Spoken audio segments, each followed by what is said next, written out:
Consistently telling ourselves affirmations, right?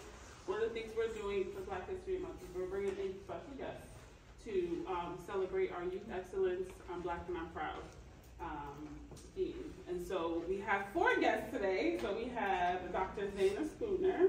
Say hello. Miss Camaria Thompson.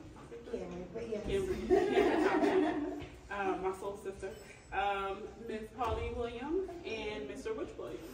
And so they all are going to give an affirmation or talk about some of the things that they're proud of. And you can make it as short as you want, but up to 2 minutes for each.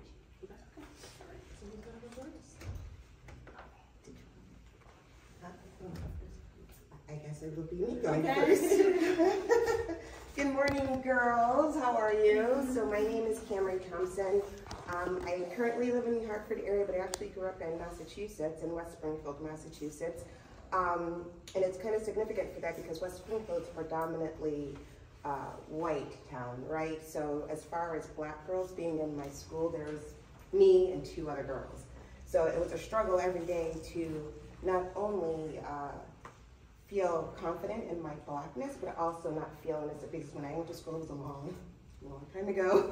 So it's a little different than what it is now, right? So we weren't as fast forward thinking as where we are today. So with that being said, I was also what would be deemed, let me not use that word.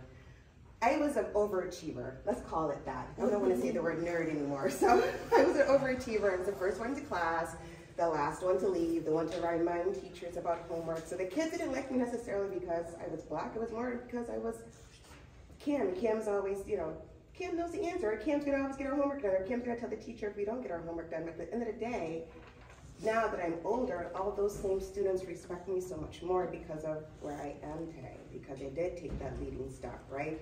And because I didn't think about what other students thought about me by being myself, being genuinely myself, which is what I am. And it's important for you girls to be the same way. Don't let nobody change your, we call it stripes. Don't let nobody change who you are. Don't let nobody try to influence you to be anybody other than who is uniquely you. And with that, you'll go very, very far. Not that I'd say that I'm going that far, because I am going pretty far, but the sky is never the limit for me. I continue on to keep striving and keep striving. It should be the same for you guys. That's about it that I have to say. Thank you. Thank you. Thank you. So my name is Pauline Williams. Good morning. And I was just testing the fact that a smile is contagious, and I smiled at her, and she smiled right back at me. Yes. So now we know that when you smile at someone, the expectation is for them to smile back. So thank you for smiling at me. And I can talk all day, but I'm going to be very brief. I brought this book with me, and it's called I Am Different. And I was going to read the whole thing, but for the sake of time, I'll just talk a little bit about it.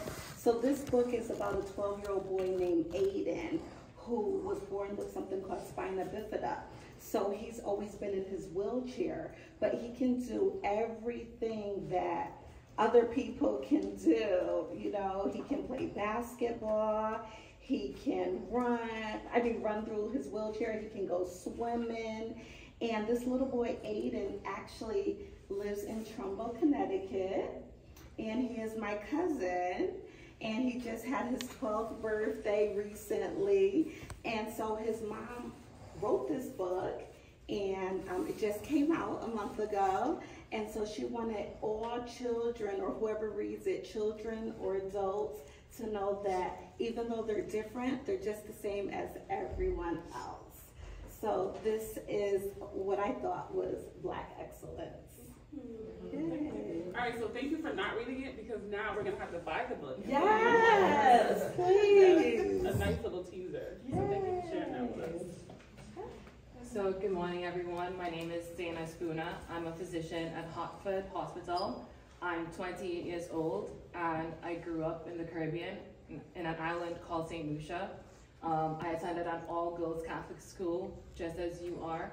And moving to America, I've never been more aware of my Blackness, because growing up, everybody looks like me. I never felt the difference between Black, white. And moving here, I felt like I've had to prove myself even more just to be acknowledged as my other racial counterparts. And I just want to let you guys know, through God and the support of my family and friends, I've been able to remain disciplined and persevere and accomplish all that I've accomplished now. And I'm very thankful for that, because I've been allowed to be in this position where I could have all of you guys look up to somebody like me, because through my experience, I've not had many black faces in positions that I'm in currently. So that's what I'm most thankful for, and I want to let you know that it's possible. Remain disciplined, persevere, practice, repetition, and it's possible. Dr. Spooner, what do you do at the hospital? I'm internal medicine. I'm in my 3rd year of residency, so I'm currently graduating, and I'm going on to subspecialize in pulmonology and critical care. If you don't know what that is, it's specializing in the lungs and working in the ICU.